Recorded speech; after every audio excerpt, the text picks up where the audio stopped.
성령으로 잉태되어 동정녀 마리아에게서 나시고 본디오 빌라도에게 고난을 받아 십자가에 못 박혀 죽으시고 장사된 지 4일 만에 죽은 자 가운데서 다시 살아나셨으며 하늘에 오르시어 전능하신 아버지 하나님 우편에 앉아 계시다가 거기로부터 살아있는 자와 죽은 자를 심판하러 오십니다.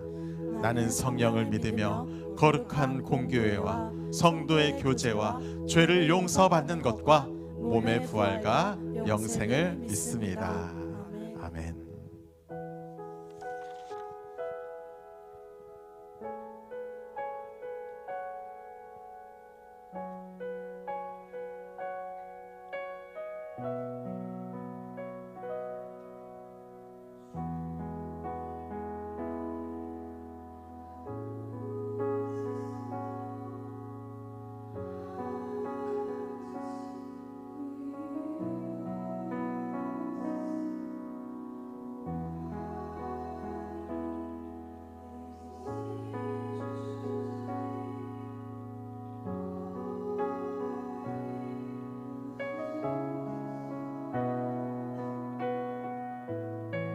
같이 고백할까요? 주님 앞에 간구했었던 한 가지 그것은 부활이니 내 일생 주전에 거하게 하소서. 주의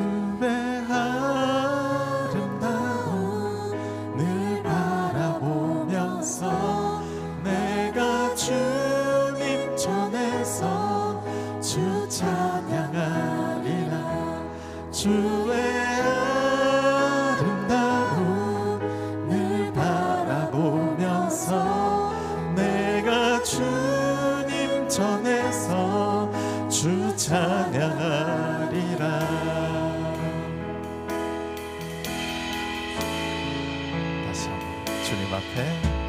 주님 앞에 간구했었던 한 가지 그것은 부활이니 내 일생 주전에 허하게 한 번 더 고백합니다. 주님 앞에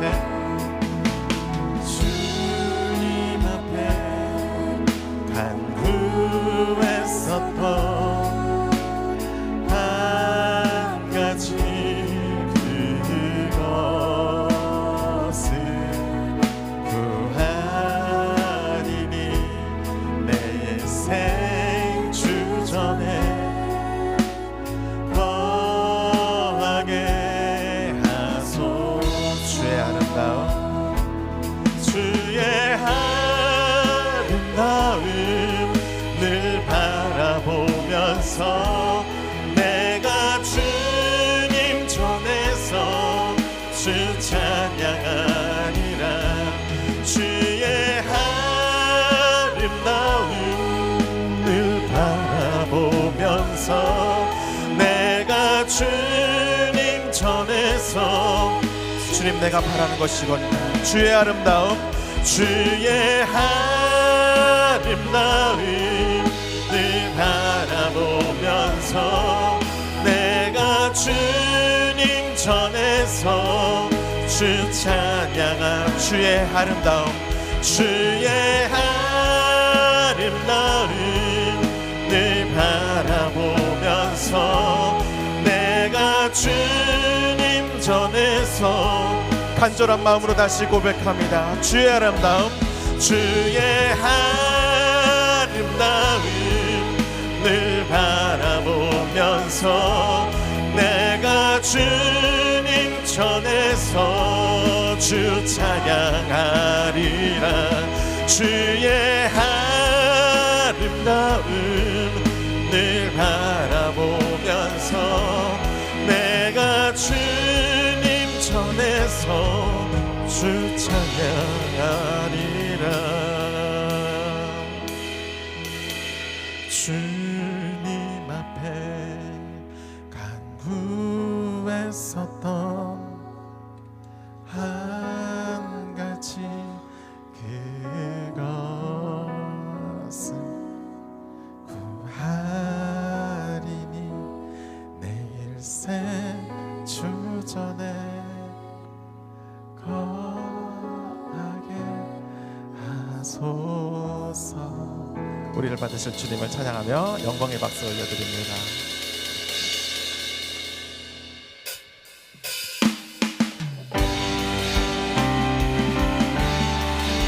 우리를 위해서 죽으시고 우리를 회복하실 주님을 기뻐하면서 함께 찬양하기 원합니다.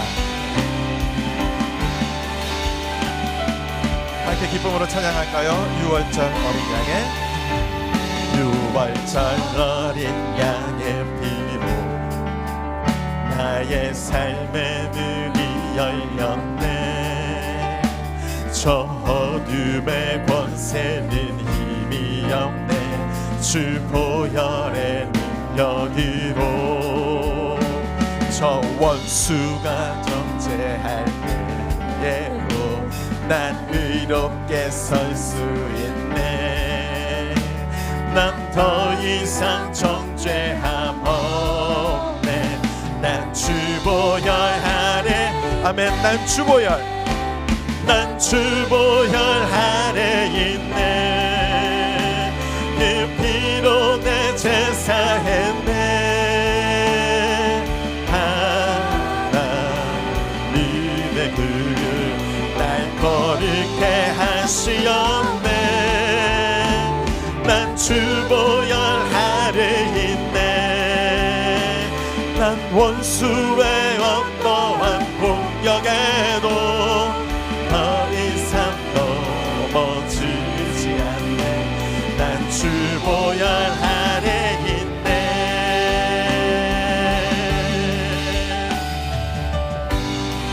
한 번 더 찬양합니다. 6월절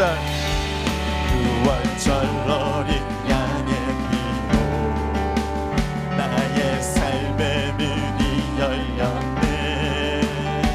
저 어둠의 권세는 힘이 없네. 주 보혈의 능력 원수가 날 정죄할 때에도 난 이롭게 설 수 있네. 난 더 이상 정죄함 없네. 난 주보혈 아멘. 난 주보혈 아래 있네. 난 주보혈 아래 있네. 그 피로 내 제사했네. 아멘.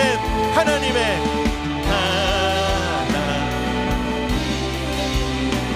날 거룩해 하시었네. 난 주보혈 아래 있네. 난 원수의 어떠한 공격에도 더 이상 넘어지지 않네. 난 주보혈 아래 있네.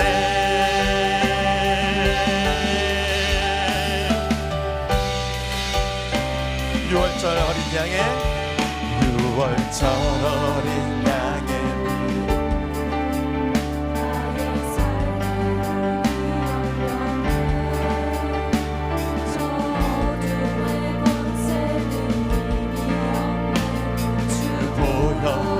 힘차게 찬양할까요? 원수가 날 정죄할 때에도 난 이롭게 설 수 있네. 난 더 이상 정죄함 없네. 난 주보혈 아래 있네. 확신을 갖고 난 주보혈 아래 있네. 그 피로 내 죄 사했네. 하나님의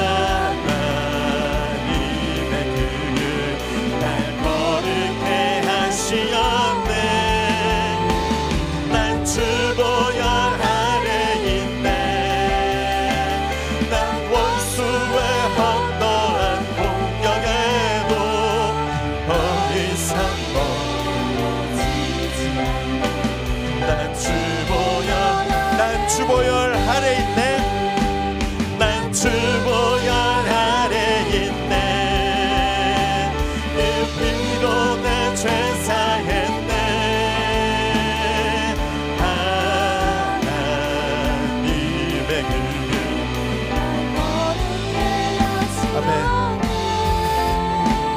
난 주 보혈 아래 있네. 난 원수의 어떠한 공격에도 더 이상 넘어지지 않네. 난 주 보혈 더 이상 넘어지지 않습니다. 더 이상 넘어지지 않네. 난 주 보혈 아래 있는 우린 넘어지지 않습니다. 더 이상 넘어지지 않네. 난 주 보혈 아래 있네. 하나님께 영광의 박수 올려드립니다. 아멘. 우리를 보혈 위에서 굳건히 세우실 주님을 다시 한번 기쁨으로 찬양하길 원합니다.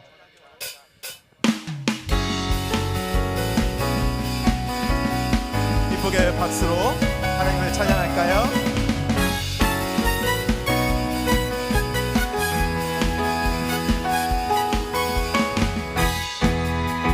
눈부신 햇살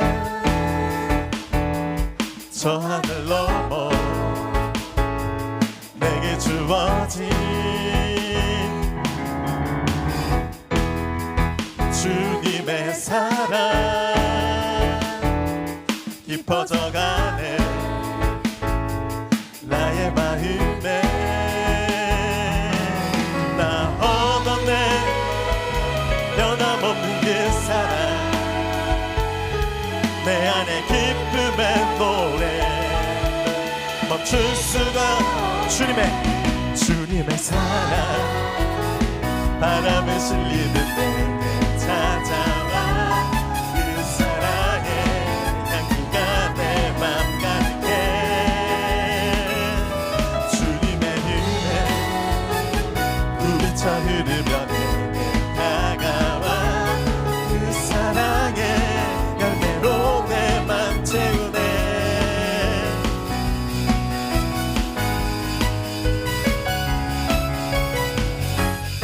변함없는 사랑을 주신 주님을 다시 한번 기쁨으로 눈부신 햇살 저 하늘 넘어 내게 주어진 아멘 주님의 사랑 깊어져가네. 나의 마음에 나 얻었네 변함없는 그 사랑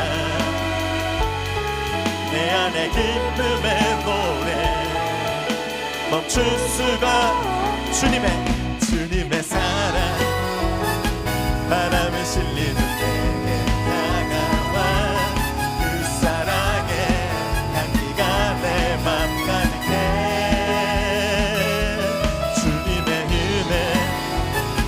부비쳐 흐르며 내게 다가와 그 사랑의 열매로 나 얻었네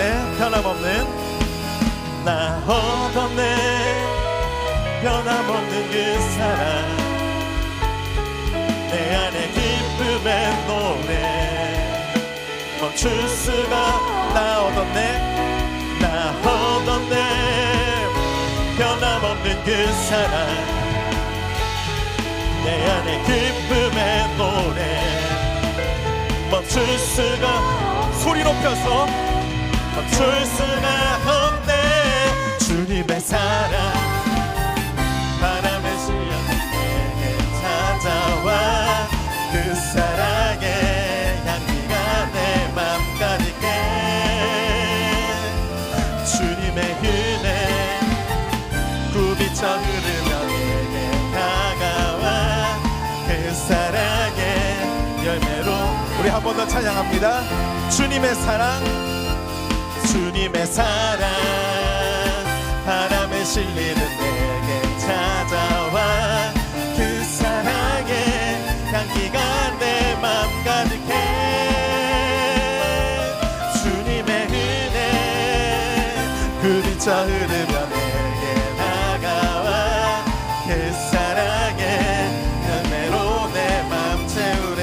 그 사랑의 열매로 그 사랑의 열매로 내 맘 그 사랑의 열매로 그 사랑의 열매로 내 맘 채우네.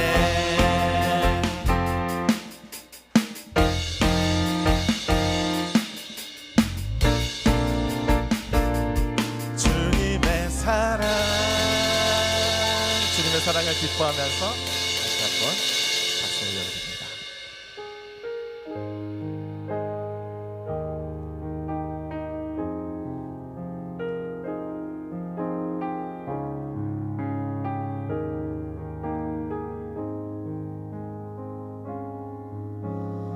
우리 주는 위대하며 능력이 많으시도다. 그의 지혜 무궁하며 인자는 영원하도다. 상한 자들 고치시며 상처를 싸매시도다. 별들의 수를 세시며 이름을 붙이셨도다. 그가 구름으로 하늘을 덮으시며 땅을 위하여 비 준비하시니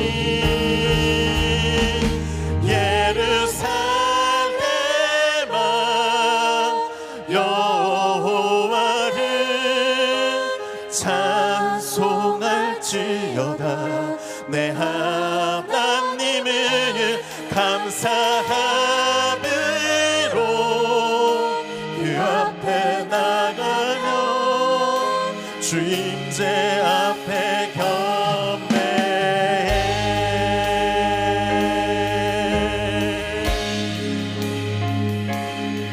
우리의 필요한 모든 것을 공급하시며 준비하시는 그 주님을 생각하며 다시 한번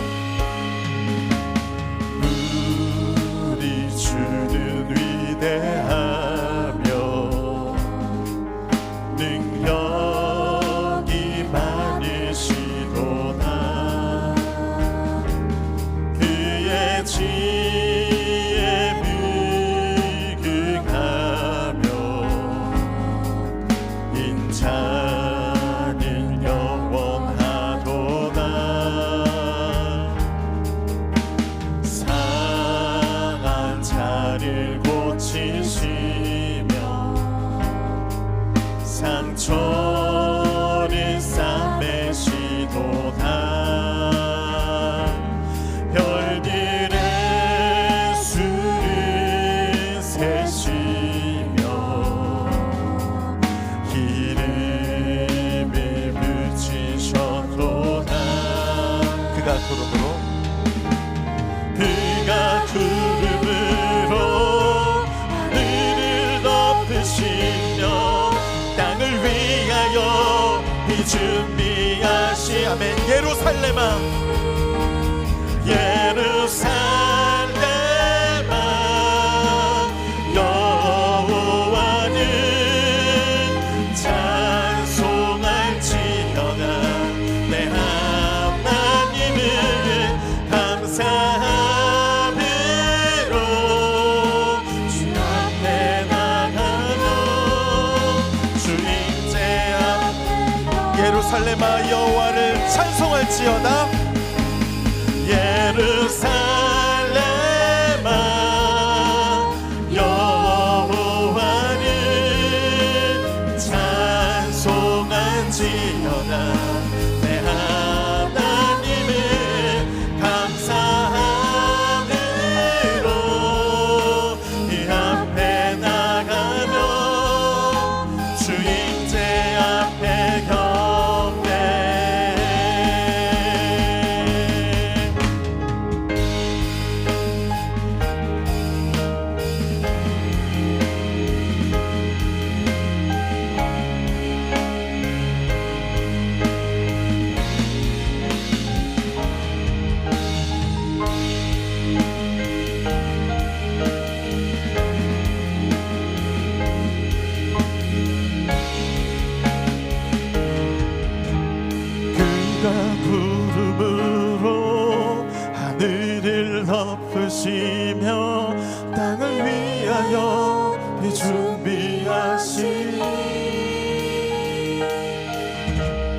그가 구름으로 하늘을 덮으시며 땅을 위하여 비 준비하시니 그가 구름으로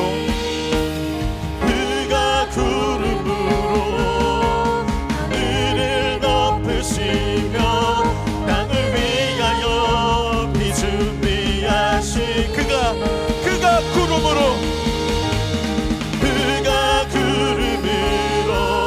하늘을 덮으시며 땅을 위하여 비 준비하시니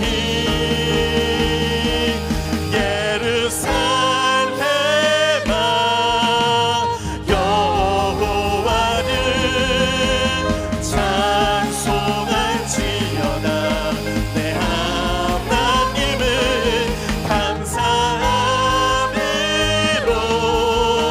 주 앞에 나가며 주 임재 앞에 한 번 더 예루살렘아 여호와를 찬송할지어다 예루살렘아 여호와를 찬송할지어다 내 하나님을 감사함으로 그 앞에 나가며 이 시간 우리 모두 다 함께 소리 높여 예배를 위해서 기도합니다. 주여 하나님 아버지 우리에게 다시 한번 이 예배를 허락하심에 감사합니다. 주여 은혜를 허락하여 주시옵시고 우리 가운데 이 예배 가운데 은혜를 허락하실 주님을 사모하면서 주 앞에 나아가오니 주여 우리에게 은혜를 허락하여 주시옵시고 우리와 함께 하여 주시옵소서. 주님 우리가 기도로 주 앞에 나아갈 때 우리가 전심으로 우리 마음 열고 주 앞에 나아갈 때 주여 우리와 함께 하실 주님을 기대하면서 나아갑니다. 주여 우리와 함께 하실 주님을 기대합니다.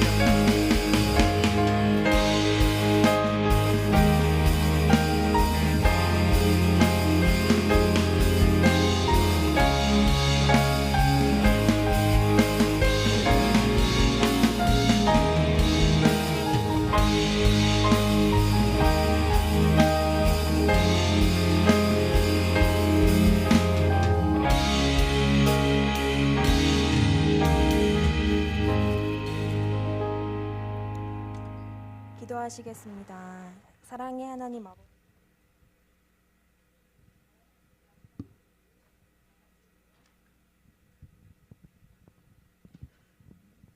네. 5월 마지막 주일 이렇게 다 같이 모여 예배하며 찬양하게 하시니 감사합니다.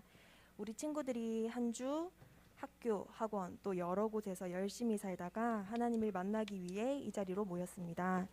시험 기간이라는 부담과 진로와 학업 또 친구 관계 등 여러 가지가 마음의 고민이 많을 텐데 모든 짐을 주님께 맡기며 그가 우리를 돌보시는 아버지임을 알게 되는 예배 시간 되게 해주세요.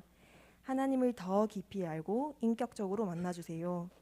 시험 기간이 다가오지만 우선순위를 하나님께 두어 하나님을 사랑할 때 내 삶을 책임지며 도우시는 하나님을 경험하게 해주세요.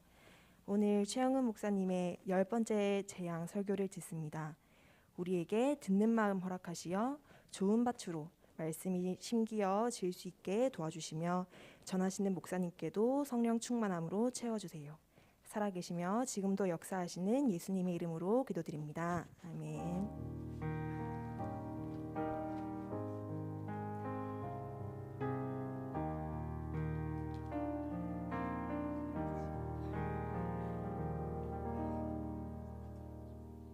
반갑습니다. 안녕하세요. 네, 함께 말씀을 보겠습니다. 출애굽기 12장 12절에서 14절 말씀입니다.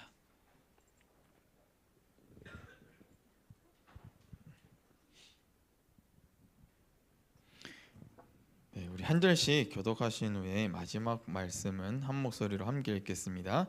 제가 먼저 읽겠습니다. 내가 그 밤에 애굽 땅에 두루다니며 사람이나 짐승을 막론하고 애굽 땅에 있는 모든 처음 난 것을 다 치고 애굽의 모든 신을 내가 심판하리라. 나는 여호와라.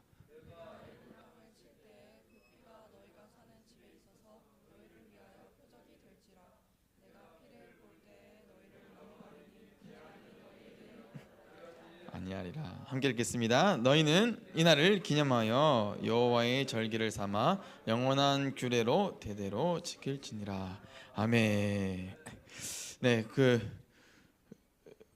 미리 양해 말씀을 드리면 설교가 좀 길 것 같아요. 그런데 뭐 우리 친구들 그 정도는 할 수 있잖아요, 그렇죠? 그렇죠? 네, 생각보다 안 길어요. 그냥 괜히 해보는 소리예요. 네. 제가 왜 이렇게 설교가 길어지나 했더니 이 재앙이 몇 가지예요? 10가지잖아요. 여러분 바로를 원망하세요. 이 바로의 완악함 때문에 지금 우리가 이렇게 피해 보는 거예요. 바로가 완악하지 않았으면 빨리 회개했을 텐데 무려 10가지의 재앙을 우리가 2주 만에 끝내려고 하다 보니까 조금 이렇게 길어지는 것 같습니다. 정말 우리가 계속해서 출애굽기를 묵상하면서 정말 이 말씀 가운데 숨겨져 있는 그 보화와 그 귀한 말씀들이 정말 많다고 느껴지는 것 같아요. 오늘도 그런 감동이 여러분들에게도 있기를 간절히 소망합니다. 우리는 계속해서 출애굽기를 묵상하고 있습니다. 그 가운데 특별히 지난주는 애굽 땅에 내리신 10가지 재앙 중에 몇 가지를 보았죠? 우리가 자 얘들아, 자 집중. 자 10가지 재앙 중에 우리가 지난주에 몇 가지 재앙까지 다루었죠? 9가지를 다뤘잖아요, 그렇죠? 오늘 읽은 본문이 바로 이 9번째 재앙인 흑암이 있은 후에 이제 바로가 회개하고 용서해달라 했다가 이제 다시 완악한 마음으로 속았지 이렇게 할 때 하나님께서 모세를 만나 주셔서 이 10번째 재앙에 관하여서 말씀하시는 그런 장면입니다. 여러분, 이 10가지의 재앙을 두 번에 나누어서 설교를 하는데 조금 비중이 이상해요, 그렇죠? 9가지 한 가지 뭔가 안 맞잖아요. 5대5 하면은 좀 더 좀 비중이 안정적으로 보이잖아요. 왜 우리가 먼저 이렇게 9가지를 무려 한 주 만에 때려놓고 이렇게 한 가지 마지막 재앙을 이렇게 구별해서 이렇게 설교를 하게 됐을까요? 왜 그러냐면 여러분, 그만한 이유가 있기 때문입니다. 절대 시간 때문에 그런 건 아니에요. 자, 첫 번째, 특별히 이 10번째 재앙을 따로 떼서 이렇게 설교를 하는 이유, 첫 번째는 이 10번째 재앙이 애굽에 내려진 이 10가지 재앙 시리즈 중에 제일 마지막 부분이면서도 절정에 해당하는 부분이기 때문입니다. 아무래도 이 10가지 재앙 중 마지막이니 뭐 순서상 당연히 마지막 재앙이 뭐 절정의 부분이고 뭐 좀 더 강한 그런 거겠지라고 느껴지겠지만, 그뿐만이라 아니라 이 재앙의 목적이나 성격에서도 지금까지의 이 9가지의 재앙과는 조금 다르다는 그런 차이점이 있다는 것입니다. 자, 이거는 우리가 차차 살펴볼게요. 자, 두 번째는 성경의 그 진행 순서를 따르는 것입니다. 좀 억지스러울 수도 있는데, 네, 무슨 말이냐면 이 9번째에서 10번째로 넘어가는 부분을 이렇게 보고 있으면은, 그러니까 뭐 10장, 11장, 12장이에요. 출애굽기 10장, 11장, 12장인데 이 부분을 보고 있으면 지금까지의 과정과는 조금 다른 어떤 부분이 눈에 보인다는 것입니다. 첫 번째 재앙부터 이 9번째 재앙까지는 정말 시간이 어떻게 흘러가는지도 모를 정도로 긴박하고 막 정말 빠르게 이 이야기가 진행이 됩니다. 그런데 이 9번째 재앙에서 이 10번째 재앙으로 넘어가는 그 사이에는 약간의 틈이 존재하고 있다는 것입니다. 그 틈이 뭐냐면은 이 바로 모세의 회고입니다. 모세의 회고. 조금 어려운데 여러분 참고만 하고 한번 들어보세요. 이 10장에서 이 9번째 재앙이 다 끝이 납니다. 그렇죠? 그 10장에서 9번째 재앙이 끝이 나고 이제 본격적으로 10번째 재앙이 시작하는 장은 몇 장일까요? 오늘 본문 12장이에요. 그러면 여러분 봐봐요. 10장에서 9번째 재앙이 끝났으면 10번째 마지막 재앙은 몇 장에서 시작해야 돼요? 11장에서 시작해야 되는데 본격적으로 이제 진짜 시작하는 거는 12장이라는 거죠. 자, 그러면 뭐냐? 이 11장의 말씀이 바로 모세의 회고, 이 회상의 시간이었다는 것입니다. 쉽게 말해서 이 모세가 이 9번째 재앙까지는 쉼없이 쫙 이어나가요. 재앙이 있었고 바로가 회개하는 척했다가 다시 완악한 마음에서 다시 이스라엘을 출애굽 안 시켰고, 그래서 2번째 재앙이 일어났고, 그래서 3번째, 4번째, 5번째, 6번째 쭉 이어가다가 마지막 10번째 재앙을 탁 앞두고 갑자기 모세가 과거를 탁 떠올리는 거예요. 아, 맞아 하면서 그때 하나님이 이제 막 마지막 재앙을 일으키실 거다라고 말씀하시면서 나한테 10번째 재앙은 어떤 내용이고 또 그것을 피하려면 어떻게 해야 되고 막 이런 것들을 말씀해 주셨지. 그리고 결국에는 정말 하나님의 말씀대로 모든 것이 다 이루어졌었어. 맞아. 이렇게 하면서 갑자기 과거의 회상을 하는 거예요. 또 어떤 것들을 회상했을까? 그때 바로 진짜 지독했다. 와, 진짜 지독했어 라고 이렇게 과거를 회상하는 시간을 갑자기 갖는다는 거죠. 모세는 왜 갑자기 이러한 역사적 회고의 내용을 마지막 이 10번째 재앙을 앞두고 기록을 하였을까요?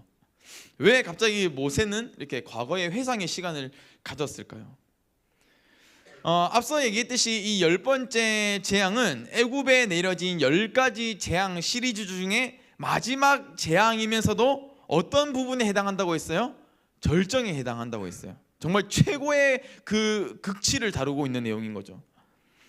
모세는 그런 재앙을 앞두고 과거를 회상하면서 지금까지의 재앙과는 비교가 안 될 정도로 강력하고 큰 고통을 안겨주게 될 이 재앙이 이제 곧 일어나게 될 것을 암시하고 있는 것입니다.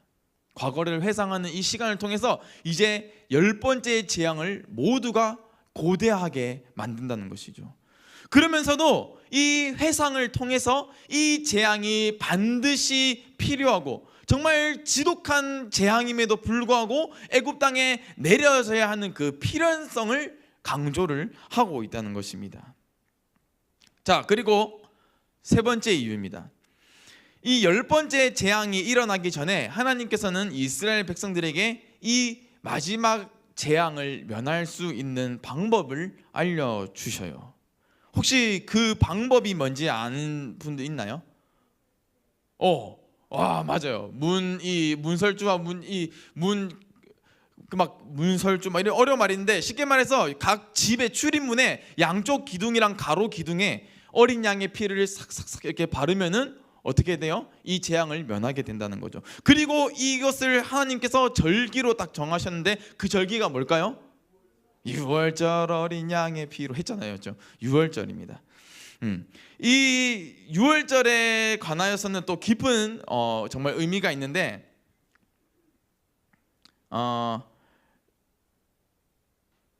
이 유월절에 대한 중요한 내용은 다음 주에 다루도록 하고요. 오늘은 이 지난주에 이어서 이 재앙 시리즈에 좀 더 우리가 집중을 해보자는 것입니다. 지금까지 바로와 이 애굽 사람들이 경험한 이 재앙들은, 그러니까 9가지의 재앙들, 그리고 이제 10번째 재앙이 곧 오게 되겠죠. 이 재앙들은 정말 끔찍한 재앙이었을 것입니다. 보면 여러분들 막 기억나요? 막 물이 피가 되고 막 이가 막 갑자기 온몸을 뒤덮고 파리가 막 날아다니고, 그냥 파리가 아니에요. 사람 살을 뜯어먹는 흡혈 파리 같은 거예요. 파리가 날아다니고 또 뭐예요? 막 하늘에서 우박이 떨어지고 막 그런 것들을 봐왔잖아요. 그들의 일상이 무너지고 먹고 마시는 것, 심지어 이렇게 숨을 쉬는 것조차 힘든 시간을 보냈을 것입니다.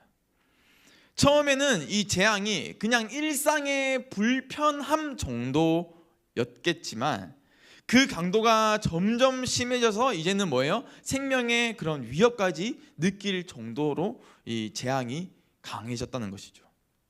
이 성경에는 이 10가지 재앙들이 애굽 땅에 내려지는 그 모든 가정들이 자세하게 기록되어 있는데요. 저는 설교를 준비하면서 그리고 이 10가지 재앙들을 쭉 계속 보면서 정말 놀랐어요. 정말 놀랄 수밖에 없었어요. 하나님의 일하심과 하나님의 계획하심과 또 그 하나님의 그 모든 계획들을 이루어가는 과정들이 너무나 세밀하고 또 어떻게 보면 치밀하기까지 하면서도 완벽하고 완전하다는 것을 제가 느낄 수 있었던 거예요. 정말 그 하나님의 디테일함에 제가 깜짝 놀랐습니다, 여러분. 우리가 계속 이렇게 출애굽기를 나누고 있잖아요, 여러분. 내가 성경을 좀 읽고 싶은데 어렵다라고 생각되는 분들 많을 거예요. 그렇죠? 성경 내가 그래도 하나님을 믿는데 성경을 좀 읽어봐야 될 텐데 너무 어려워. 좀 재미없어. 지루해 하는 분들은 이 출애굽기 한번 읽어봐요. 여러분 정말 빠져들 겁니다. 정말 여러분들도 그 하나님의 디테일에 깜짝 놀라는 은혜가 있기를 간절히 소망합니다. 아멘. 자, 우리가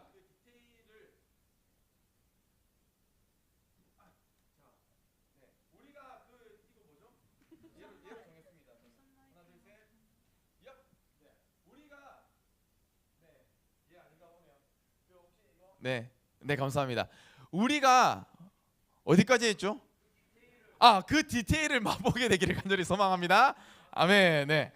그 10가지 재앙 있잖아요. 첫 번째부터 9번째까지 10번째까지 사실 이 재앙 하나하나에 그 하나님의 디테일이 다 들어 있어요, 여러분. 그런데 그것을 또 다 다루면은 어떻게 돼요?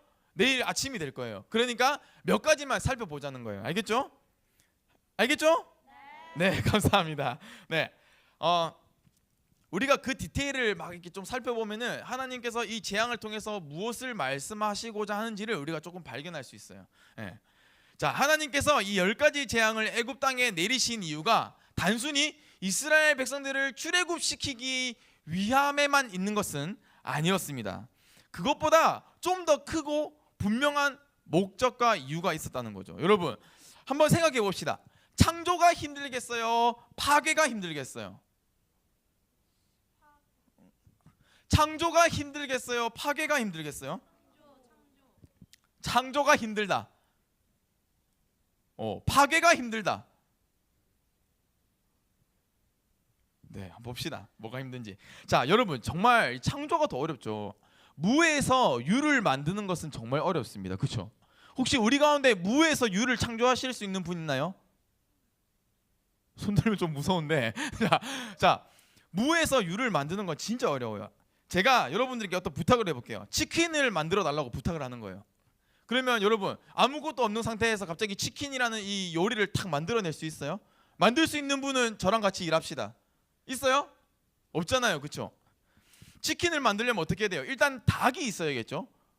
닭이 있어야 돼요. 또 닭을 잡을 어떤 도구가 필요하고 또 이 잡내를 없애기 위해서 뿌려야 할 어떤 조미료나 또 이 튀길 밀가루나 기름이나 막 이런 여러 가지 재료와 기구들이 필요하잖아요. 그렇죠? 시간도 많이 필요합니다. 그래서 무에서 유를 창조하는 것은 정말 어렵습니다. 그런데 여러분들에게는 반면에 놀라운 능력이 있어요. 뭐냐면 유에서 무로 만들어 버리는 거죠. 치킨을 무로 만들어 버리는 건 정말 쉽습니다. 그렇죠?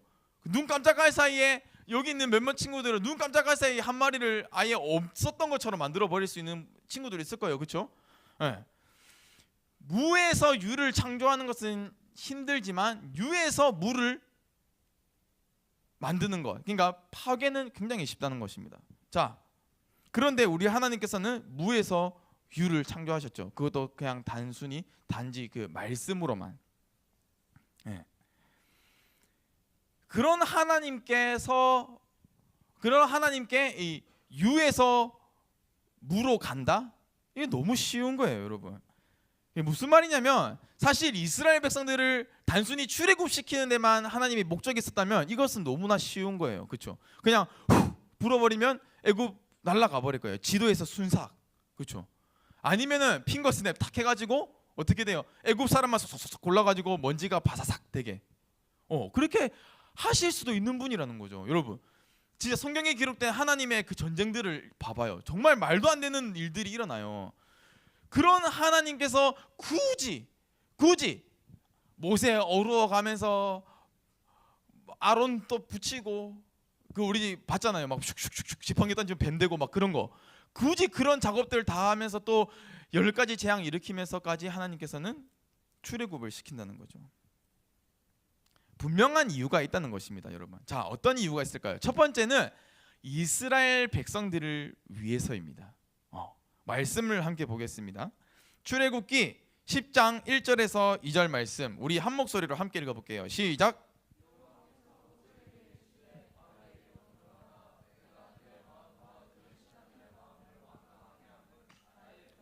그들 중에 보이기 위함이며 내가 애굽에서 행한 일들 곧 내가 그들 가운데서 행한 표징을 내 아들과 내 자손의 귀에 전하기 위함이라. 너희는 내가 여호와인 줄 알리라. 아멘.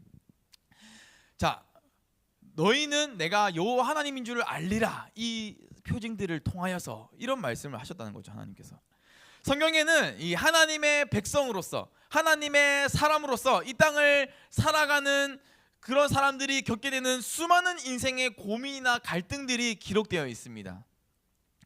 개인이든 어떤 그룹이든 뭐 단체든 국가이든 그 인생 가운데 그 신앙적인 문제가 발생하는 대부분의 원인은 여러분 무엇일까요? 바로 정체성의 문제예요. 정체성의 문제. 성경에 기록되어 있는 어떤 갈등이나 문제는 대부분 이 정체성의 문제에서 비롯된다는 것입니다. 하나님의 백성으로서 이 땅을 살아가야 하는데 정체성이 흔들리고 정체성을 잃어버렸을 때 반드시 그곳에서 문제가 발생한다는 것이죠. 여러분들도 그럴 거예요. 여러분들도 어떤 일을 하면서 어떤 생각을 하면서 어떤 막 말을 하면서 순간 마음이 불편해지고 막 그럴 때는 뭐가 흔들리고 있는 거예요? 정체성의 문제가 있다는 것입니다. 하나님께서는 우리가 하나님의 백성으로서 그리스도인으로서 이 땅을 살아가는 가운데 그 정체성을 지킬 수 있는 것이 무엇인지를 분명하게 말씀해 주세요. 그게 뭐냐면 바로 하나님을 바로 아는 것입니다. 우리가 하나님이 어떤 분이신지를 분명히 알 때에, 그리고 하나님과 나와의 이 관계가 어떤 관계인지를 분명히 딱 확립하고 분명히 알 때에, 그때 우리는 어떠한 상황 속에서도 우리의 정체성을 지킬 수 있다는 것이죠. 정체성이 조금 흔들릴 수는 있어요. 흔들릴 수는 있는데 잃어버리지는 않는다는 것입니다. 출애굽 사건도 마찬가지였습니다. 이제 막 이 출애굽하는 이스라엘 백성들은 그동안 어떠한 정체성을 가지고 살았을까요, 여러분? 이스라엘 백성들이 그동안 어떠한 정체성을 가지고 살았을 것 같아요? 생각해봐요. 그동안 이스라엘 백성들은 뭐였어요?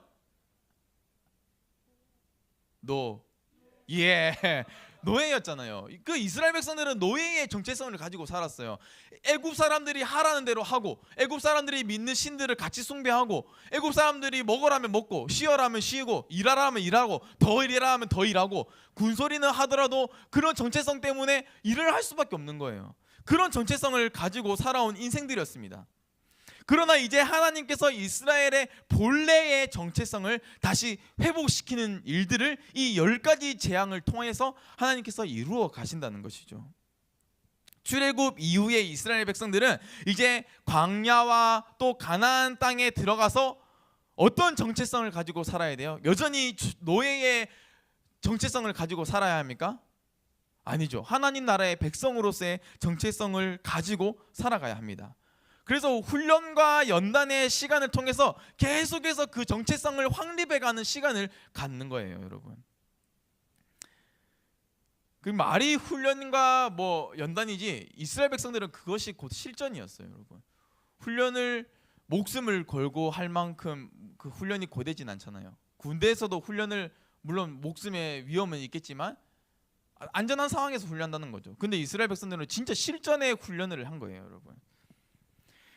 출애굽한 이스라엘 백성들은 하나님을 알고 하나님을 아는 힘으로 이 세상을 살아가야 했던 것입니다. 바로 이러한 것들을 위해서 하나님께서는 이 10가지 재앙을 통해서 하나님이 하나님 되심을, 그리고 하나님의 위대하심과 그 하나님의 능력을 실제적으로 이스라엘 백성들이 눈으로 보고 피부로 경험해라고 하신 것이죠.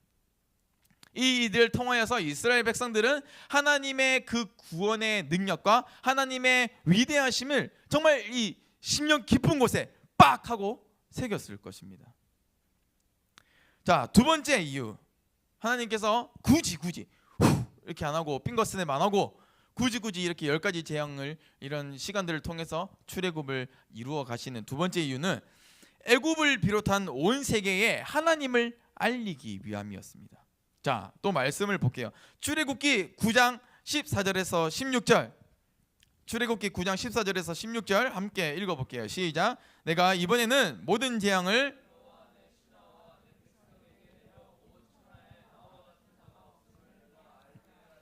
내가 손을 펴서 돌림병으로 너와 내 백성을 쳤더라면 내가 세상에서 끊어졌을 것이나 내가 너를 세웠음은 나의 능력을 내게 보이고 내 이름이 온 천하에 전파되게 하려 하였음이니라. 아멘. 아까 제가 한 말 그대로잖아요, 그렇죠? 하나님께서 굳이 이렇게 하신 이유는 그냥 후 해서 다 없어지게 하면 되는데 이렇게 하신 이유는 뭐예요? 온 천하에 내 이름이 전파되게 하려 함이라는 거죠.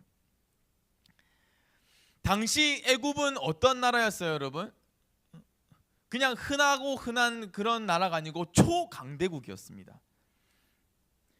규모나 뭐 군사력이나 뭐 경제적으로나 어떤 것을 봐도 정말 초강대국이었어요.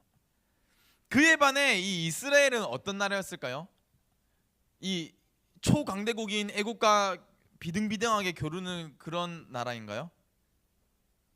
이스라엘은 작고 작은 아주 연약한 그런 나라였습니다. 이 온 천하에 모세를 아는 사람의 수보다 온 천하에 모세를 아는 사람의 수보다 이 애굽의 왕 바로를 모르는 사람이 더 적었을 거라는 거죠. 이스라엘을 아는 사람보다 애굽을 모르는 사람을 찾는 것이 더 어렵다는 것입니다. 그런데 어느 날 갑자기 말도 안 되는 일들이 일어나는 겁니다. 며칠 전만 해도 굳건했던 이 애굽 땅에 재앙이 계속 때려붙는 거예요. 계속 하늘에서 막 우박 쏟아지고 막 하늘에서 갑자기 막 메뚜기 떼가 막 날아오더니 하늘을 뒤덮어 버리고 막 개구리들이 막 땅을 막 덮었다라는 막 소문도 들리고 막 그런 소문이 들린다는 거죠. 그런 재앙의 소문이 퍼지면서 그 소문들 가운데 하나님과 모세와 이스라엘의 이름도 함께 퍼져나갔다는 것입니다. 노예들의 신, 이 여호와라는 신이 애굽의 온 신들을 이기고 있다라는 소문도 퍼졌을 거라는 거죠. 하나님께서는 분명 이 재앙이 단순히 이 인간들에게 내려지는 재앙이 아니라 애굽 사람들과 또 뭐예요, 여러분? 짐승들 그리고 땅과 그들이 섬기는 모든 신들에게 이 재앙을 하나님께서 내리신다고 말씀하셨어요. 또 말씀 봅시다. 출애굽기 12장 12절 말씀. 자, 시작. 내가 그 밤에 애굽 땅에 두루 다니며 사람이나 짐승을 막론하고 애굽 땅에 있는 모든 처음 난 것을 다 치고 애굽의 모든 신을 내가 심판하리라. 나는 여호와라. 아멘. 이 재앙들이 하나하나 이루어질 때마다 애굽 사람들은 진짜 온갖 수모와 고통도 고통이겠지만 온갖 수모와 막 그 치욕들을 경험했을 것입니다. 자신들의 신들이 눈앞에서 막 무너지고 있는 것들이 보였을 거라는 거죠. 그동안 자신들에게 어떤 뭐 부와 명예 뭐 그뿐만이 아니고 뭐 일상의 소소한 것들, 건강과 뭐 안전, 뭐 가정의 뭐 여러 가지 뭐 좋은 일들, 뭐 곡식이 막 성장하고 막 그런 모든 것들이 다 신들이 해주는 거라고 믿었는데 그 자기들이 섬겼던 신들이 아무것도 못하고 픽픽 쓰러지는 것들을 10가지 재앙이 축축축축 이루어지는 가운데 다 보고 있었다는 겁니다. 어떻게 봤을까요, 여러분? 신들이 이렇게 칼을 딱 들고 막 메뚜기를 썰고 있었을까요? 아니겠죠. 어떻게 알 수 있었을까? 여기에는 이 분명하고 확실한 증거와 증인들이 있습니다. 자, 누가 증인이냐면 바로 옆에는 이 바로 왕 옆에는 그 곁을 지키는 요술사들이 있었어요. 요술사. 웬 요술사? 자, 이 요술사들이 누구냐면은 이 요술사가 궁금하면 출애굽기 7장을 보면 아는데 우리 나중에 볼 거예요. 자, 어떤 출애굽기 7장에 이런 사건이 있었어요. 모세와 아론이 이제 바로 앞에 딱 찾아가서 하나님의 말씀을 전하면서 처음으로 어떤 능력을 딱 보여줬는데 어떤 능력이냐면 아론의 지팡이를 탁 던져서 뭐로 만들어요? 뱀으로 만들어요. 퓨, 이렇게. 갑자기 이게 맨 지팡이를 바닥에 냈다 던졌는데 뱀으로 팡 하고 변해서 막 스르륵거리고 있으니까 주변 사람들이 모두가 놀라겠죠. 바로도 눈이 동그래졌을 거예요. 그래서 자기가 좀 믿고 있는 뭐 그런 그 뭐예요? 그 요술사나 그런 사람들을 막 불러요. 야, 너 이거 너네들 중에 이거 할 수 있는 사람 빨리 나와. 그럴 때 딱 누가 나타나요? 이 요술사가 딱 나타나서 실력을 행사하는 거예요. 그들도 똑같이 지팡이를 탁 던져요. 그러니까 뭐가 됐어요? 지팡이가 됐을까? 뱀이 됐어요, 여러분. 말씀 봅시다. 출애굽기 7장 11절에서 12절. 자, 시작. 제가 읽어볼게요. 시작. 바로 현인들과 마술사들을 부르매 그 애굽 요술사들도 그들의 요술로 그와 같이 행하되 각 사람이 지팡이를 던짐에 뱀이 되었으나 아론의 지팡이가 그들의 지팡이를 삼키니라. 뭐 결과는 조금 찝찝하죠, 그렇죠? 요술사들도 나름 노력해서 지팡이로 뱀을 만들었지만 만들자마자 바로 이 아론의 지팡이가 다 삼켜버렸대요. 어쨌든 뭐 결과는 조금 찝찝하지만 그래도 이 바로의 가오는 살려줬을 거예요. 거봐, 이 뱀 만드는 거 우리도 할 수 있잖아. 뭐 난 되게 놀랬네. 이렇게 하는 거죠. 나일강에 물이 피가 되었을 때도 이 요술사들은 똑같이 해요. 출애굽기 7장 20절에서 22절 봅시다. 자, 읽어볼게요. 시작. 모세와 아론이 여호와께서 명령하신 대로 행하여 바로와 그의 신하의 목전에서 지팡이를 들어 나일강을 치니 그 물이 다 피로 변하고 나일강의 고기가 죽고 그 물에서는 악취가 나니 애굽 사람들이 나일강 물을 마시지 못하며 애굽 온 땅에는 피가 있으나 뭐래요? 애굽 요술사들도 자기들의 요술로 그와 같이 행함으로 바로의 마음이 완악하여 그들의 말을 듣지 아니하니 여호와의 말씀과 같더라. 와, 뭐예요, 여러분? 요술사들도 휘리리 뽕 이러니까 물이 부그스름하게 딱 변하는 거예요. 그러니까 바로가 뭔가 있어 보이는데 우리도 할 수 있는 거 보니까 특별한 건 아니야. 곧 없어지겠지라는 그런 완악한 마음을 가지고 있었던 거죠. 그들이 뭐 이 요술사들이 어떤 수법으로 뭐 어떤 그걸로 이것들을 행했는지는 뭐 정확히는 알 수 없지만 놀랍게도 애굽의 요술사들도 뭐 제법 비슷하게 흉내를 내고 있다는 것입니다. 그런데 여러분, 이들의 요행이 이런 술법들이 얼마나 오래 갈까요? 가짜는 언제나 드러나는 법, 이런 말도 있잖아요, 그렇죠? 자, 요술사들은 순차적으로 일어나는 이 재앙에 대해서 더 이상 감당할 수가 없게 됐어요. 결국에는 이 요술사들이 이 세 번째 재앙에서 두 손을 들어버려요. 자, 출애굽기 8장 18절의 말씀 같이 읽어봅시다. 시작. 요술사들도 자기 요술로 그같이 행하여 이를 생기게 하려 하였으나 못하였고 이가 사람과 가축에게 생긴지라. 해보려고 했는데 이제 더 이상 못하겠는 거예요. 만화가 딸려서 그런지 안돼 휘리리 뽕해도 안 되는 거예요. 와, 그래서 이 바로 옆에서 그동안 깐족깐족거렸던 이 마술사들의 입에서 정말 놀라운 고백이 나오는데요. 그 고백이 뭐냐? 출애굽기 8장 19절 말씀이에요. 한번 읽어봅시다. 시작. 요술사가 바로에게 말하되 이는 하나님의 권능이니이다 하였으나 바로의 마음이 완악하게 되어 그들의 말을 듣지 아니하였으니 여호와의 말씀과 같더라. 바로의 마음이 진짜 완악해요, 여러분. 이 요술사가 와, 이제는 제가 말할 수 있습니다. 이것은 하나님의 권능입니다라고 고백을 하는 거예요, 여러분. 하나님의 권능이라는 이 말의 히브리어 원어를 보면은 진짜 장난 아니에요. 하나님의 손가락이 행하신 일들입니다라고 고백을 하는 거예요. 우리가 보면은 뭐 여호와의 표심팔, 여호와의 손이 뭐 이렇게 이런 말 있잖아요. 손가락은 더 세심하게 하나님께서 일을 하고 계신다라는 그런 얘기를 하는 거예요. 하나님의 손가락이 행하신 일입니다라는 말이라는 거죠. 즉 애굽의 신을 섬기던 요술사의 입에서 어떤 고백이 나오냐? 하나님은 살아계신 분이십니다. 그분의 손가락으로 이 일들을 행하였으니 우리는 이를 이제 감당할 수가 없습니다라고 놀라운 고백을 하는 거예요, 여러분. 이 사건 이후로 바로는 계속해서 고집을 피워요. 싫어 안 해, 응 아니야, 응 아니야, 뭐 계속 뭐 이상한 행동을 해요. 그런데 이 요술사들은 무엇을 깨달았는지 아니면 진짜 만화가 충전이 안 됐는지 이 이후로 요술사의 모습을 찾아볼 수가 없게 됩니다, 여러분. 수치심 때문인 것 같기도 하고, 맞죠? 네 번째 재앙부터는 요술사의 모습을 볼 수가 없어요. 그런데 여기서 정말 놀라운 하나님의 디테일, 성경의 디테일이 나와요, 여러분. 이 세 번째 재앙에서 이 굴욕을 맛보고 자취를 감춘 요술사가 갑자기 또 뺨 하고 등장을 하는데 언제 등장할까요?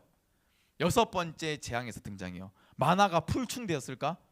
왜 요술사가 등장했을까요? 자, 말씀 봅시다. 진짜 불쌍해요, 여러분. 출애굽기 9장 11절 말씀 같이 읽어볼게요. 시작.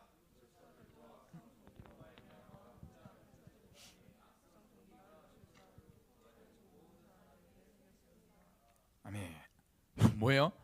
만화가 충전이 된 게 아니고 악성 종기로 같이 심판을 받고 있다는 거예요, 여러분. 하나님과 대등하게 싸울 수 있다는 생각에 덤벼들었다가 자취를 감추었던 요술살들도 알고 보니까 이 성경을 보니까 그들도 똑같이 그런 재앙의 고통에 허덕이고 있었던 것입니다. 과거에 이 바로는 하나님을 노예들의 신 따위로 취급하면서 여호와가 누군데? 라고 얘기했잖아요, 그렇죠? 하나님과 모세를 조롱해 했습니다. 그러나 지금 바로는 자신들의 신들이 이 하나님의 손가락으로 말미암아 하나씩 무너져 가는 것들을 보았습니다. 하나님께서는 이 재앙들로 인하여서 이 애굽의 신들을 모조리 파괴함으로써 이스라엘 백성들과 그리고 뭐예요? 온 천하에게 여호와 하나님이 하나님 되심을 알리고 계신 것입니다. 여호와 하나님만이 참 하나님이시다. 그리고 이스라엘은 그 하나님의 백성이다라는 소문이 퍼져나가는 것입니다.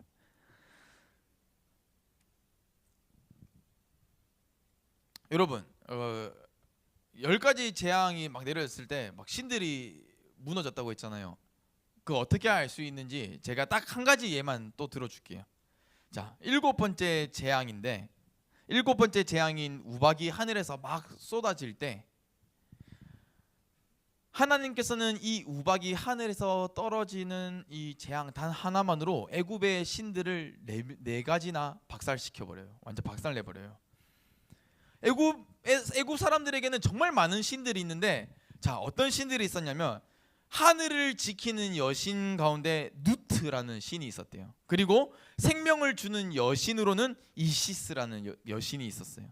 그리고 곡식, 이 땅에 자라나는 그 곡식을 보호해서 잘 자라나도록 보호하는 신이 누구가 있었냐면 세트와 민이라는 신이 있었대요. 그러니까 누트, 이시스, 세트, 민, 이 네 가지의 우상들이 하늘에서 우박이 떨어지는 이 단 한 번의 이 재앙으로 말미암아 다 무용지물, 아무것도 아닌 존재로 바뀌어 버렸다는 거죠. 그 모든 신들이 하늘에서 우박이 떨어지는 동안 아무것도 할 수가 없었어요. 하늘의 신도 그 하늘에서 우박이 떨어지는 걸 막지 못했고, 그 하늘의 신이 막지 못했을 때 그 우박이 땅에 떨어졌을 거 아니에요. 그러면 곡식을 보호하는 세트와 미니가 쫙 이렇게 뭐 배리어를 빡 치거나 뭔가 뾰로롱 이렇게 해야 되는데 아무것도 못했다는 거예요, 여러분. 모두가 무능한 존재라는 것들이 하나씩 까발려지는 거예요. 이 10가지 재앙들을 통해서. 하나님의 일하심은요, 여러분, 이렇게 세밀하고 치밀하기까지 합니다. 또 완전하고 완벽하십니다. 그냥 후 해서 애굽 사람들만 이렇게 바사삭 하면 되는데 모든 것들을 하나님께서 다 까발리시는 거예요. 그 디테일, 하나님의 그 완전하심, 완벽하심, 그 세밀하심이 저와 여러분의 삶 가운데도 충만하기를 간절히 소망합니다. 아멘. 자, 이제는 하나님께서 바로의 모든 것을 다 끊어버리세요. 그의 수족을 다 끊어버리고 그들의 신마저도 다 끊어버려요. 철저하고 완벽하게 바로를 무너뜨리세요. 요술사들도 다 없애버리고, 재앙의 수위가 점점 높아짐에 따라서 바울을 따르던 신하들은 점점 바울이래. 누구죠? 바로. 이 바로에게 불만을 막 토하기 시작해요. 재앙이 시작될수록 역시 우리 애굽은 강해가 아니고 바로 왕에게 불만을 토하기 시작했다는 거죠. 당신 때문에 지금 애굽이 망하고 있습니다. 왕이시여 정신 차리세요 라고 얘기를 하는 겁니다. 8번째 재앙, 메뚜기 떼가 하늘을 뒤덮고 곡식들을 다 갉아먹고 사람들을 뜯어먹고 할 때 이런 일들이 있었어요. 바로 왕 앞에 신하들이 모여서 절규하듯이 외칩니다. 출애굽기 10장 7절의 말씀 함께 봅시다. 자, 시작. 바로의 신하들이 그에게 말하되 어느 때까지 이 사람이 우리의 함정이 되리이까? 그 사람들을 보내어 그들의 하나님 여호와를 섬기게 하소서. 왕은 아직도 애굽이 망한 줄을 알지 못하시니까 하고. 충격적이잖아요, 여러분. 신하들이 와서 왕이시여 언제까지 이 사람들이 우리의 함정이 되어서 우리가 이렇게 망하게 할 겁니까? 우리가 지금 망하고 있는 거 안 보여요? 예, 말씀하세요. 막 이렇게 하는 거예요, 여러분. 바로 때문에 애굽이 망하게 되었고 바로 때문에 우리 모두가 고통을 당하고 있다는 것을 이제 애굽 온 사람들이 깨닫게 된 것입니다. 여기서 여러분 하나님의 디테일이 또 발견돼요. 자, 하나님의 디테일 따단 뭐냐면, 과거에 이 바로 앞에 모세가 섰을 때 바로가 그 모세의 그 부탁, 우리를 출애굽 시켜주세요 하는 거 들어줬어요? 안 들어줬어요? 안 들어줬잖아요. 처음에 안 들어주면서 이 바로가 어떻게 했어요? 이 이스라엘 백성들의 그 노력을 더 힘들게 했잖아요. 맞죠? 그 강도를 더 강하게 했어요. 이 재앙들로 말미암아서 이제 그 상황이 역전된 거예요, 여러분. 예전에는 모세가 이스라엘 백성들의 원망의 대상이 되었잖아요, 그렇죠? 이제는 어떻게 됐어요? 이 재앙들로 말미암아서 바로가 애굽 사람들의 원망의 대상이 되고 있는 것입니다. 여러분, 하나님의 디테일이 진짜 장난 아니죠. 하나님께서는 이 자기 백성들의 원수를 그냥 두시지 않아요. 철저하게 무너뜨리시면서 하나님의 백성들을 위로하시고 그들 마음 가운데 정말 하나님에 대한 감사와 그런 것들이 우러나게 만들어 주십니다. 그만큼 하나님께서는 자기 백성들을 사랑하십니다. 그리고 하나님께서는 그 사랑하는 백성들을 그냥 나의 백성들, 나는 왕이다가 아니고 뭐라고 부르세요? 자, 이들은 나의 자녀라고 말씀하시는 것입니다. 출애굽기 4장 22절. 와, 좀 많이 돌아갔다, 그렇죠? 출애굽기 4장 22절의 말씀 한번 봅시다. 자, 너는 바로에게 이르기를 여호와의 말씀에 이스라엘은 내 아들, 내 장자라. 자, 여러분, 장자가 그 장남 약간 이런 느낌이 있잖아요. 장남 그런 게 아니고 퍼스트본이에요. 그냥 처음 태어난 자, 장자. 그래서 이렇게 얘기하는 거예요. 이스라엘 백성들은 나의 아들, 나의 첫 자녀다.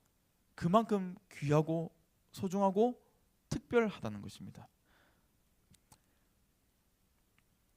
여러분, 하나님의 말씀은 진짜 절대적이시며 하나님의 선언은 그냥 제가 여러분들에게 오늘 햄버거 쏠게요 하고 안 지키면 그만이에요, 그렇죠?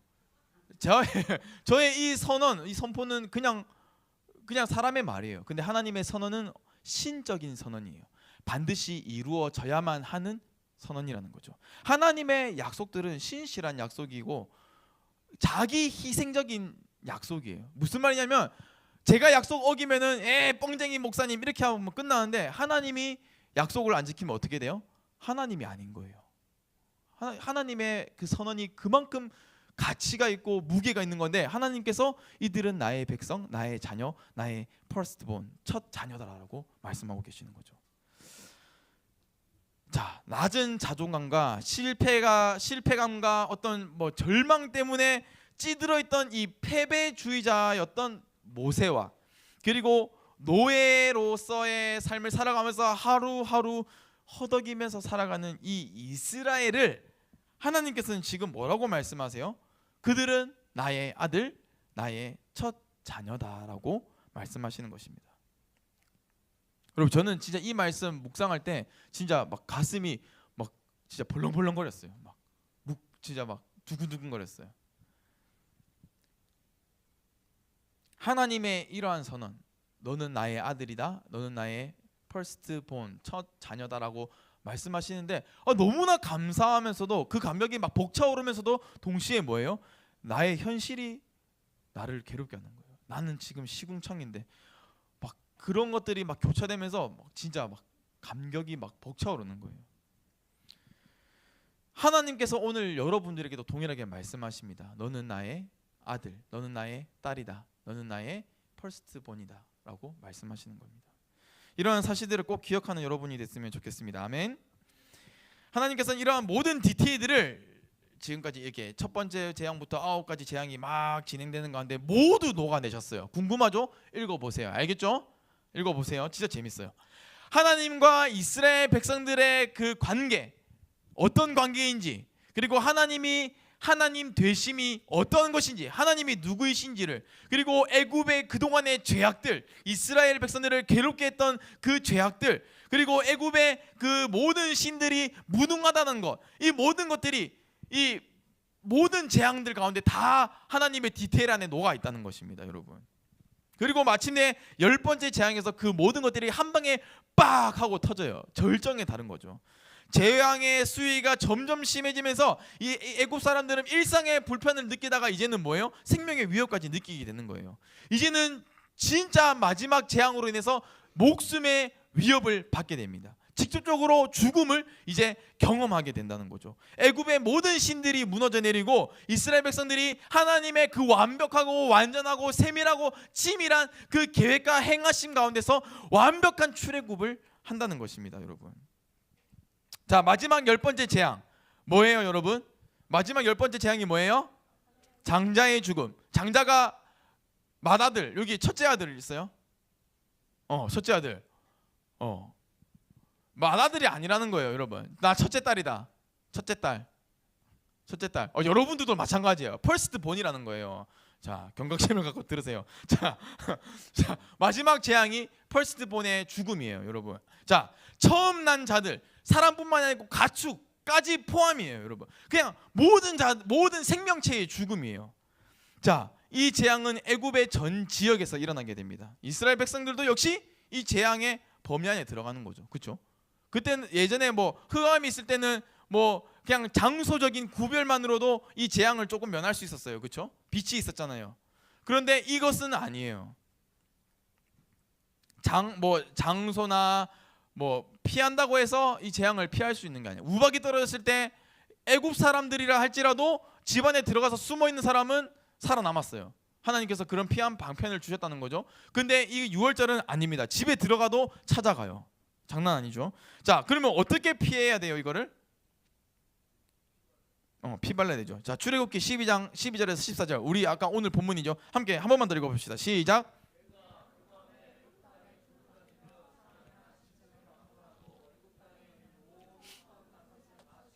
애굽의 모든 신을 내가 심판하리라. 나는 여호와라. 내가 애굽 땅을 칠 때에 그 피가 너희가 사는 집에 있어서 너희를 위하여 표적이 될지라. 내가 피를 볼 때에 너희를 넘어가리니 재앙이 너희에게 내려 멸하지 아니하리라. 너희는 이날을 기념하여 여호와의 절기로 삼아 영원한 규례로 대대로 지킬지니라. 아멘. 어린 양의 피로써 이스라엘은 하나님의 마지막 재앙인 이 장자의 죽음을 면하게 되는 것입니다, 여러분. 넘어간다는 거죠. 6월. 그리고 하나님께서는 이날을 기념하여서 여호와의 절기로 삼아 대대로 지킬 것을 명령하십니다. 대대로 지켜라는 거죠. 자, 이제 마지막 재앙, 장자의 죽음으로 애굽에는 고통의 소리가 울려 퍼져요. 집집마다 그 죽음을 보고 눈물바다가 돼요. 통곡의 소리가 들립니다. 출애굽기 12장 29절에서 30절 말씀 함께 읽어봅시다. 시작. 밤중에 여호와께서 애굽 땅에서 모든 처음 난 것 곧 왕위에 앉은 바로의 장자로부터 장자까지와 가축의 처음 난 것을 다 치심에 그 밤에 바로와 그 모든 신하와 모든 애굽 사람이 일어나고 애굽에 큰 부르짖음이 있었으니 이는 그날에 죽음을 당하지 아니한 집이 하나도 없었음이었더라. 아멘. 하나님께서 마지막 재앙을 시행하기 전에 이 재앙을 피할 방편을 마련해 주셨죠. 이 재앙은 뭐 그동안 있었던 재앙들처럼 뭐 이스라엘 사람들이 모여 있는 곳에 살짝 이렇게 몰래 숨어서 이렇게 피한다거나 집안에 숨어든다거나 장소를 피하거나 뭐 그렇게 해서 피할 수 있는 게 아니라고 했어요. 유일하게 이 재앙을 벗어나는 법, 피하는 법, 넘어갈 수 있는 방법이 뭐예요?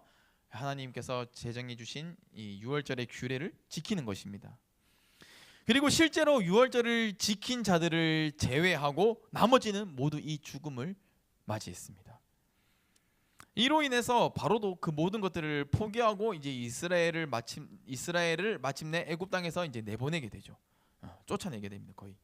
자, 지금까지 내용한 10가지 재앙으로 이스라엘에게 하나님은 어떤 분이신지를 알려주셨고 이스라엘뿐만 아니라 온 천하에 하나님의 이름이 전해지도록 하셨습니다.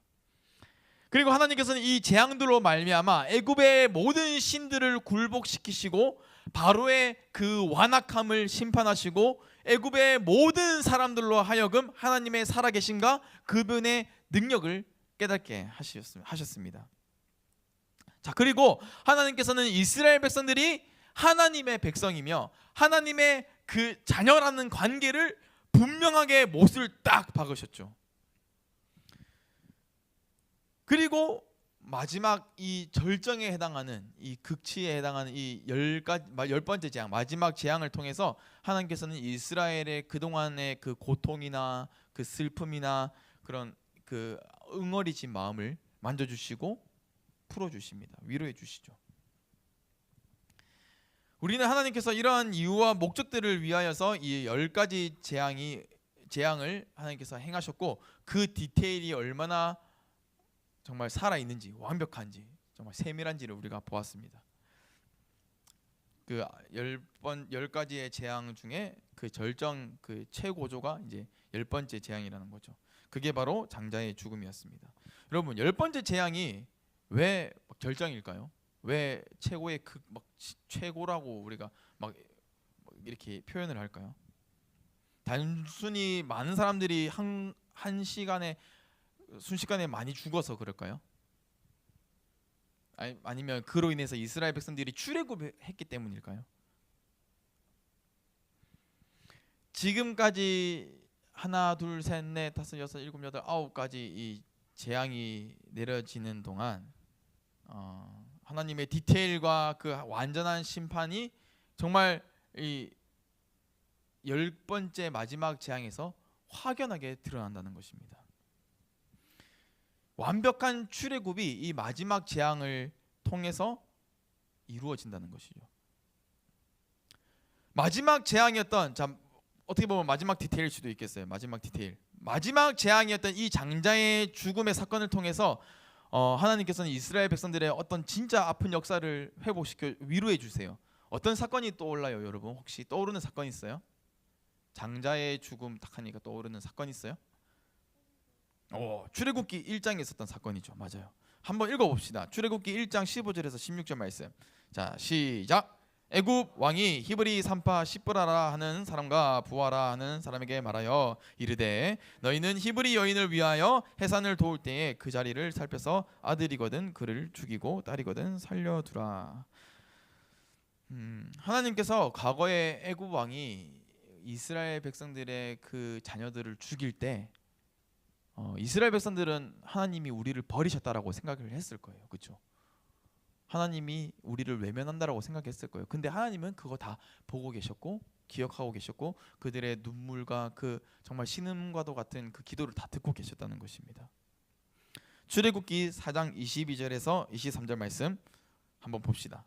자, 다시 한번 읽어볼게요. 시작. 너는 바로에게 이르기를 여호와의 말씀에 이스라엘은 내 아들 내 장자라.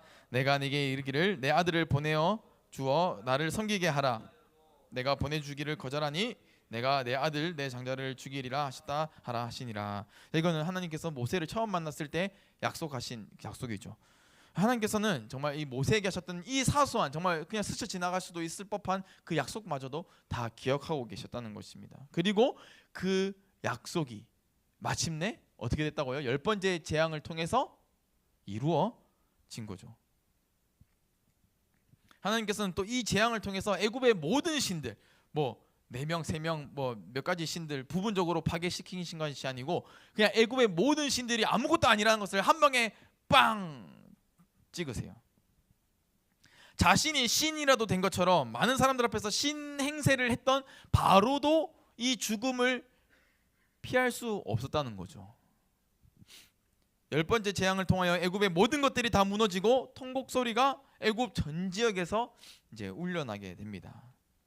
마지막 재앙은 이렇게 하나님의 심판의 최종장으로서의 절정의 단계인 것이죠. 또한 이 하나님의 심판으로서도 이 마지막 재앙이 절정에 해당하지만 다른 의미에서도 이 10번째 재앙은 정말 중요한 그런 부분을 가지고 있어요. 바로 이스라엘 백성들의 정체성 확립입니다, 여러분. 그동안의 재앙들로 인해서 이스라엘 백성들은 하나님과 모세에 대한 불신들이 어떻게 됐을까요? 이 재앙들이 이루어지면서 점점 사라졌을 거예요. 첫 번째 재앙이 있고 바로가 한번 주춤하는 것을 보고 했을 거고 두 번째 재앙이 일어났을 때 했을 거고 세 번째, 네 번째, 다섯 번째, 여섯 번째 점점 재앙이 그 수위가 그 강도가 심해지면 심해질수록 정말 하나님 대단한 분이시구나라는 걸 알게 되었을 거예요. 이러다 보면 우리 진짜 출애굽할 수 있겠는데라는 희망이 생겨났다는 거죠. 이 재앙들로 인하여서 이스라엘 백성들은 정말 하나님과 모세에 대한 불신과 의심들을 조금씩 거둘 수 있었을 겁니다. 9번째 재앙까지 딱 진행되면서 자신들을 제외한 모든 땅에 흑암이 내려앉은 것들을 보고 이제 하나님과 모세에 대한 불신과 의심은 이제 확신으로 변하고 하나님의 능력이, 하나님의 살아계심이 정말 참되다는 것을 이제 깨닫게 되었을 것입니다. 그리고 이 마침내 하나님께서 유월절에 대한 규례를 말씀하시고 이것을 대대로 지킬 것을 명령하시면서 이스라엘 백성들은 마침내 이제 딱 깨닫게 된 거죠. 하나님은 우리의 하나님이시며 우리는 하나님의 것이다. 우리는 하나님의 백성이요 하나님의 자녀다라는 것을 이제 깨닫게 된 것입니다. 앞으로 이스라엘 백성들은 바로 이 정체성을 지키는 싸움을 이제 하게 될 거예요. 광야에서 그리고 가나안 땅에 들어가기까지 많은 전쟁들을 통해서 실패와 성공을 계속 거듭 반복하면서 하나님 나라의 백성으로서 살아가는 것이 얼마나 중요한지, 그 정체성을 지키는 것이 얼마나 중요한지를 이제 깨닫게 된다는 거죠. 자, 말씀을 맺겠습니다. 사랑하는 우리 고등부 모든 가족 여러분, 하나님께서 모세를 부르시는 그 순간, 그 장면부터 시작해서 이제 오늘 이렇게 10번째 재앙이 딱 마무리되는 이 가운데 여러분들은 이 말씀들을 통해서 어떠한 하나님을 만나셨어요? 여러분들은 이 말씀을 통해서 어떠한 하나님을 보셨습니까? 그리고 그 하나님은 여러분과 어떤 관계입니까? 하나님은, 제가 정리를 한번 해볼게요. 하나님은 우리가 미처 깨닫지 못한 순간에도 우리를 지켜보고 계시고 우리의 모든 것들을 알고 계시며 우리의 작은 기도 소리, 이것이 기도라고 말하기 민망할 정도로 정말 보잘것없는 그런 읊조림 같은 말에도 하나님은 귀를 기울이십니다. 그리고 그 모든 것들을 기억하고 계세요. 남몰래 훔치는 여러분들의 눈물을 하나님께서 다 보고 기억하고 계신다는 것입니다. 또 하나님께서는 아주 사소한 약속마저도 기억하시고 그 모든 것들을 아주 세심하고 섬세하고 완전하고 또 완벽하게 이루시는 분이십니다. 지금까지 말씀으로 만난 하나님은 어쩌 보면 이보다 더 할 거예요. 여러분들 개인 가운데 만난 하나님은 그 하나님을 여러분들 정말 텍스트로 만나는 것이 아니고 정말 인격적으로 만나는 그런 은혜가 여러분들 삶 가운데 충만하기를 간절히 소망합니다. 아멘. 또 하나님께서는 이스라엘을 10가지 재앙을 통해서 이스라엘의 완벽한 출애굽을 이루셨습니다. 완벽한 출애굽, 이것은 단순히 물리적인 이동이 아니라 영적인 출애굽도 포함인 거예요. 여러분, 노예였던 그들을 하나님의 백성으로 다시 회복시켜 주시고 그들의 정체성을 다시 확립시키심으로써 이제는 하나님의 자녀로 이 땅을 살아갈 수 있는 능력을 하나님께서 주신 거예요. 여러분, 하나님의 자녀로서 살아갈 수 있는 능력을 그들 가운데 심어 주신 거예요. 하나님, 여러분, 그 능력, 여러분, 그것은 바로 너희는 나의 아들, 너희는 나의 딸이다, 심지어 나의 첫 자녀다라는 그 은혜의 관계입니다. 아멘. 간절히 바라기는 우리 모두가 이 말씀들을 통하여서 하나님을 정말 제대로 알고 또 그 하나님을 아는 힘으로 하루하루를 살아가는 그런 은혜가 있기를 간절히 소망합니다. 치열한 학업과 수많은 사람들의 그 관계 속에서 여러분들이 경험하고 겪고 있는 그 개인적인 고민과 갈등 속에서 정말 마음이 무너지고 괴로운 순간에, 그리고 실패와 실수로 인하여서 자꾸 낮아지는 자존감 때문에 여러분들 아무것도 할 수 없을 것만 같다라고 막 느껴지는 그 가운데에 이 사실을, 이 말씀을 꼭 기억하기를 소망합니다. 너는 나의 아들이다. 너는 나의 딸이다. 심지어 나의 첫 자녀다. 우리 이 말씀을 기억하면서 함께 찬양하면서 나아갔으면 좋겠습니다.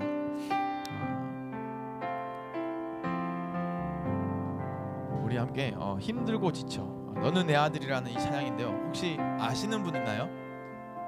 저 때는 많이 불렀는데 우리 함께 이 찬양 고백하면서 하나님께서 우리에게 말씀하시는 그 음성에 귀를 기울이는 저와 여러분이 있으면 좋겠습니다. 함께 찬양하겠습니다.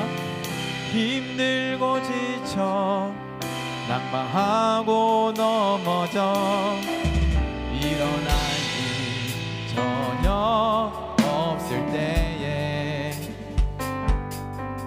조용히 다가와 손잡아주시며 나에게 말씀하시네. 나에게 실망하며 내 자신 연약해 고통 속에 눈물 흘릴 때에 그 손길 눈물 닦아주시며 나에게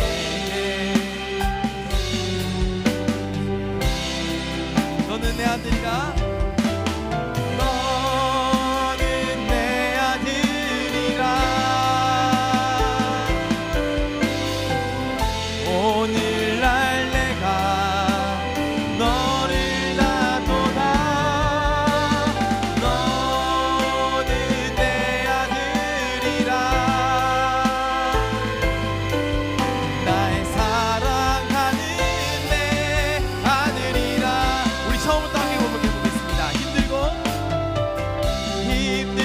지쳐 낙망하고 넘어져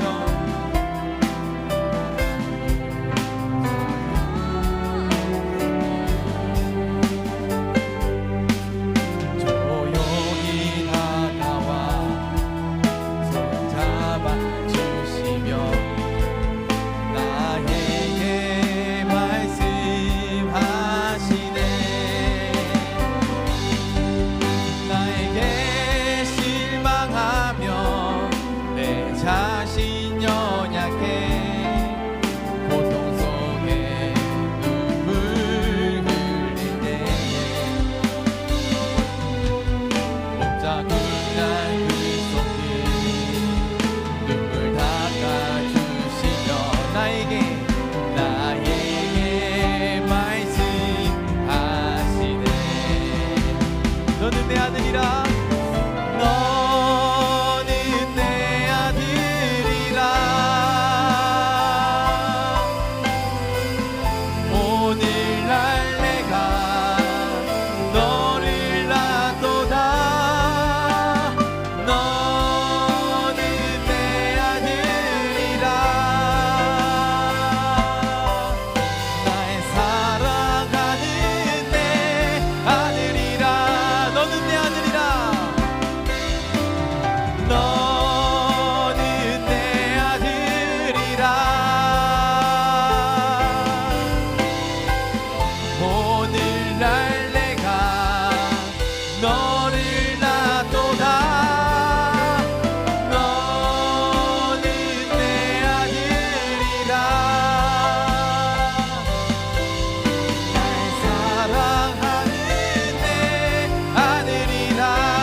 기도하면서 나갔으면 좋겠습니다.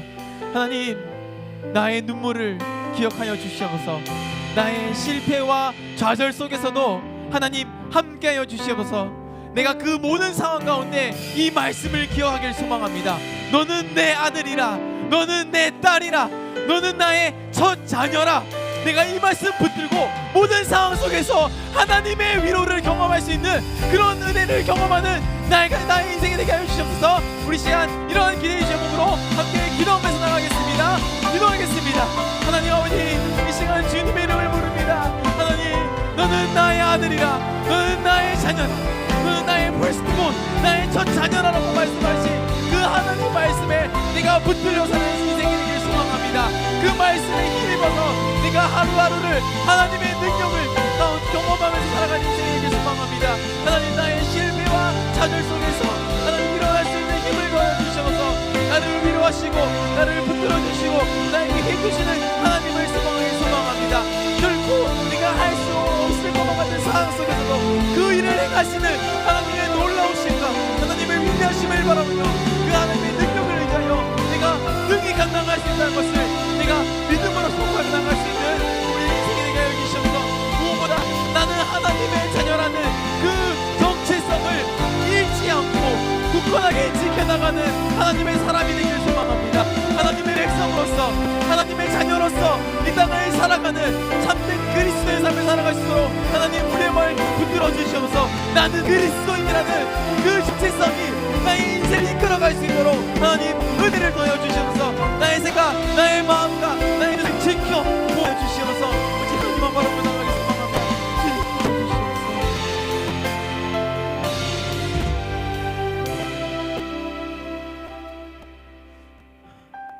너는 아들이라, 너는 내리라, 너는 나의 장자이다. 우리에게 이 말씀으로 위로해 주시고 이 말씀으로 우리가 누구인지를 깨닫게 하신 하나님, 우리가 그 말씀 붙들고 살아가길 소망합니다. 우리가 힘든 상황 가운데 있을 때 아버지 하나님을 바라볼 수 있는 믿음을 허락하여 주시고 이 땅을 살아가면서 수많은 갈등과 고민 속에 있을 때 나는 그리스도인이라는 그 정체성이 나의 삶을 지켜나갈 수 있도록, 그런 하나님의 능력이 나의 삶을 이뤄갈 수 있도록 하나님 나의 인생을 붙들어 주셔서 그리하여서 정말 이 인생을 통하여 하나님을 비며 나가길 소망합니다. 하나님, 나의 인생을 축하해 주시고 나의 아버지 되신 하나님, 나의 인생 가운데 동행하여 주시옵소서. 이렇게 우리 인생 가운데 함께 하시며 우리를 지켜 보호하실 하나님을 우리 인생으로 찬양하며 살아계신 예수 그리스도의 이름으로 기도합니다. 아멘. 우리가 한 번 더 이 찬양 주님께 올려드리면서 준비된 헌금을 하나님께 올려드리겠습니다.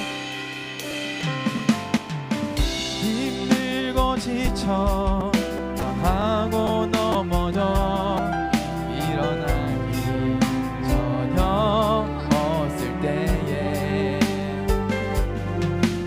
조용히 다가와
주님과의 관계를 기억하는 우리가 되기를 소망합니다. 네, 광고하도록 하겠습니다. 예, 그 교사 워크샵 있습니다. 어떠나요? 교사 워크샵 6월 3일 돌아오는 토요일 교사 워크샵이 있는데요. 모든 교사분들 꼭 기억하시고 많은 참여 바랍니다. 장소나 시간은 전체 톡을 통해서 공지하도록 하겠습니다. 학부모 기도회 있습니다. 다음 주 주일인데요. 오후 2시 1층 사랑홀에 있습니다. 아직까지도 이제 부모님께 아직 이야기하지 못한 친구들은 가서 그냥 한마디 하세요. 다음 주 자녀를 위해서 한 기도회가 있대요라고 한마디만 해주면 여러분 할 일 다 하는 거니까 그렇게 잘 전달해 주셨으면 좋겠고요. 또 우리 신방 많이 신청해 주셨으면 좋겠습니다. 이제 서로 축복하는 시간 갖도록 할 텐데요. 먼저 우리 등반한 친구들이 있습니다. 이 마을에 정의현 친구 있습니다. 이 마을에 정의현 친구 어딨나요? 큰 박수 부탁드리고요. 앞으로도 우리 즐거운 신앙생활 했으면 좋겠습니다. 그리고 우리 육마을 허다미 친구 있습니다. 육마을 허다미 친구인데 그 옥입니까? 목사님 좀 다미 친구 좀 데려다 주실까요? 네, 저 끝에 있는데 우리 다미 친구 몸이 우리 조금 불편하지만 그래도 우리 같이 신앙생활 하기 위해서 우리 함께 모였습니다. 큰 박수로 축하해 줬으면 좋겠습니다. 생일 함께 축하했으면 좋겠습니다. 생일자 한번 띄워주시고요. 1마을 이예진 친구 있나요? 예. 있다고 합니다. 와, 저기 있었네요. 야, 예. 축하하고요. 2마을 찬수 있을까요? 오늘따라 찬수가 안 보이네요. 어딘가 있겠죠. 자, 3마을 박우성, 양준혁, 이주환, 공민주. 오늘 3마을 왜 이렇게 많나요? 어디 손 한번 들어주세요. 너무 축하합니다. 그 다음에 4마을 박유한 친구. 4마을 예, 저기 뒤에 있네요. 손 들고 있어요. 여하나 축하한다. 생일을 너무 축하하고 우리 마지막 5마을 최예성 친구입니다. 예성아 얼굴 좀 보자. 예성이 축하해줬으면 좋겠는데 온라인으로 함께 드리고 있는 것 같아요. 다시 한번 박수로 축하하면서 자리에서 일어나서 서로를 위해서 축복하는 시간 갖도록 하겠습니다. 하나님의 사랑이 당신의 삶 가운데 가득하기를 축복합니다. 하나님의 은혜가 우리 가운데 가득하길 기도합니다. 한 번 더 축복할까요? 하나님의 사랑이 당신의 삶 가운데 가득하기를 축복합니다. 하나님의 은혜가 우리 가운데 가득하길 기도합니다. 가득하길 기도합니다. 가득하길 기도합니다. 사랑하고 축복합니다. 우리 목사님 나오셔서 마지막으로 우리를 위해서 기도해 축도해 주시겠습니다. 네, 기도하겠습니다. 우리 주 예수 그리스도의 은혜와 하나님의 사랑과 성령님의 교통 감화하심이 오늘 이 자리에 모여 하나님의 자녀가 되기로 결단하며 그 전체성을 지키며 살아가기로 결단하는 모든 심령들 머리 위에 지금부터 영원까지 함께 있을지어다. 아멘. 네, 한 주간도 승리하며 살아가기를 축복합니다.